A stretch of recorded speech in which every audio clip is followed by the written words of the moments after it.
বিশ্বের দ্বিতীয় বৃহত্তম অর্থনীতির দেশ চীন। গত 2 দশকে বিশ্বের বিভিন্ন দেশে বড় পরিসরে বিনিয়োগ করে শিল্পায়ন, অবকাঠামো উন্নয়ন এবং উৎপাদন খাতে গুরুত্বপূর্ণ ভূমিকা রেখেছে দেশটি। এবার সেই তালিকায় আরও বড় পরিসরে যুক্ত হওয়ার সম্ভাবনা তৈরি হয়েছে বাংলাদেশের। চীনের বেজিংয়ে প্রধানমন্ত্রী তারেক রহমানের সঙ্গে 11টি শীর্ষস্থানীয় চীনা কোম্পানির প্রধান নির্বাহী কর্মকর্তা ও ঊর্ধ্বতন কর্মকর্তাদের বৈঠকের পর বাংলাদেশে মোট 9.21 বিলিয়ন মার্কিন ডলার বিনিয়োগের প্রস্তাব দেয় প্রতিষ্ঠানগুলো। একমাত্র স্মার্ট সিটি বসুন্ধরা, আধুনিকতায় এক ধাপ এগিয়ে। বাংলাদেশে বিদেশি বিনিয়োগের সবচেয়ে বড় ইতিবাচক দিকগুলোর একটি হচ্ছে কর্মসংস্থান। নতুন শিল্প কারখানা গড়ে উঠলে শুধু কারখানা শ্রমিক নয়, প্রকৌশলী, প্রযুক্তিবিদ, ব্যবস্থাপক, পরিবহন খাত, সরবরাহ ব্যবস্থা, নির্মাণ খাত এবং বিভিন্ন সেবা খাতের নতুন চাকরির সুযোগ তৈরি হয়। একটি বড় শিল্প প্রকল্পের সঙ্গে প্রত্যক্ষ পরোক্ষভাবে হাজার হাজার মানুষের কর্মসংস্থান তৈরি হতে পারে। ফলে দেশের বেকারত্ব কমানো এবং তরুণ জনগোষ্ঠীর জন্য নতুন কর্মক্ষেত্র তৈরি এমন বিদেশি বিনিয়োগ গুরুত্বপূর্ণ ভূমিকা রাখতে পারে।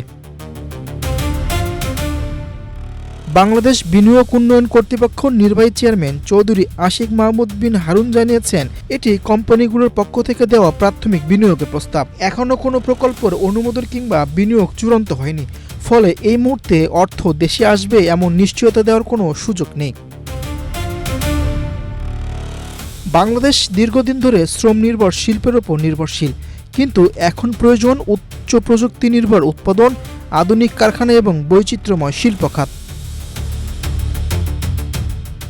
চীনা কোম্পানিগুলো যদি আধুনিক প্রযুক্তি নিয়ে বাংলাদেশে উৎপাদন শুরু করে, তাহলে স্থানীয় শিল্প প্রতিষ্ঠানও নতুন প্রযুক্তি ব্যবহারে উৎসাহিত হবে।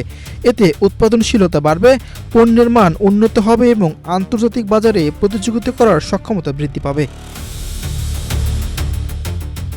বাংলাদেশের রপ্তানি এর বড় অংশ এখনও তৈরি পোশাক খাত থেকে আসে, কিন্তু নতুন নতুন শিল্পে বিদেশি বিনিয়োগ এলে রপ্তানির পণ্যের বৈচিত্র্য বাড়তে পারে। ইলেকট্রনিক্স, যন্ত্রাংশ, নবায়নযোগ্য জ্বালানি সরঞ্জাম, প্রযুক্তিপণ্য কিংবা অন্যান্য উৎপাদন শিল্পে বিনিয়োগ হলে বাংলাদেশ নতুন বাজারে প্রবেশের সুযোগ পাবে। একই সঙ্গে বৈদেশিক মুদ্রা অর্জনও বাড়তে পারে। বিদেশি বিনিয়োগের আরেকটি গুরুত্বপূর্ণ দিক হল প্রযুক্তি হস্তান্তর।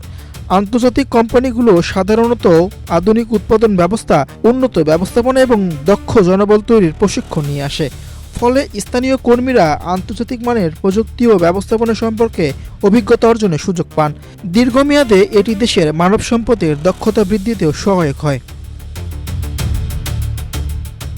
অর্থনীতিবিদদের মতে, বাংলাদেশ এমন এক সময়ে এই বিনিয়োগের প্রস্তাব পেয়েছে যখন দেশে বিদেশি বিনিয়োগ আরও বাড়ানোর প্রয়োজন রয়েছে। রপ্তানি সম্প্রসারণ, কর্মসংস্থান সৃষ্টি এবং শিল্পের আধুনিকায়নের জন্য বড় বিদেশি বিনিয়োগ গুরুত্বপূর্ণ ভূমিকা রাখতে পারে। সব মিলিয়ে চীনের 11টি কোম্পানির 9.21 বিলিয়ন ডলারের বিনিয়োগের প্রস্তাব বাংলাদেশের জন্য একটি বড় সম্ভাবনার দ্বার খুলে দিয়েছে। এই বিনিয়োগ বাস্তবায়িত হলে নতুন শিল্প, কর্মসংস্থান, প্রযুক্তি স্থানান্তর, রপ্তানি বৃদ্ধি এবং সামগ্রিক অর্থনৈতিক প্রবৃদ্ধিতে ইতিবাচক প্রভাব পড়তে পারে। তবে সেই সম্ভাবনাকে বাস্তবে রূপ দিতে প্রয়োজন স্বচ্ছ যাচাই-বাছাই, বিনিয়োগ বান্ধব নীতি এবং কার্যকর বাস্তবায়ন। তাই এখন নজর থাকবে এই প্রস্তাব কত দ্রুত এবং কতটা সফলভাবে বাস্তব বিনিয়োগে পরিণত হয়।